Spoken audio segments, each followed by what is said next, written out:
Почитувани, последниот случај со кривичната пријава која овара Прилеп ја поднесе против поранешниот градоначалник на општина Прилеп Маријан Ристевски е уште еден во низата докази за 12-годишното криминално владење на ВМРО ДПМН.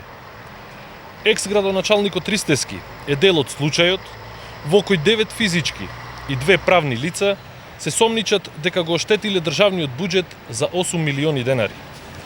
Станува збор за продажба на државно земјиште во 2012 и 2013 година, при што како продавач се јавува општина Прилеп, а купувач едно од пријавените правни лица.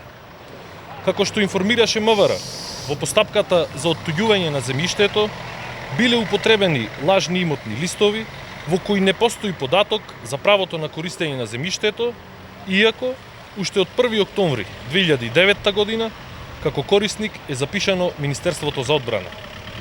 Пријавата содржи елементи за основано сомнение за сторени сериозни кривични дела, како злоупотреба на службена положба и овластување, фалсификување на службена исправа, поднесување на лажни докази, давање на лажен исказ и фалсификување или уништување на деловни книги. Почитувани, предметите против злосторничкото здружување и урбаната мафија, кои со години стојат во фиоките на обвинителствата и судовите, мора час поскоро да добијат разрешница. Неселективна правда мора да има.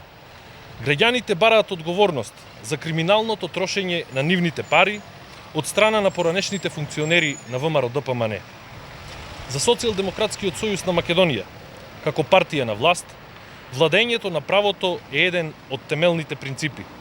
Затоа ги поздравуваме чекорите за професионално филтрирање на правосудството, кој ги презема министерот за правда Бојан Маричич.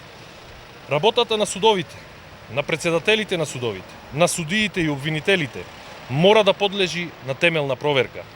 Законите мора да важат подеднакво за сите. Ви благодарам.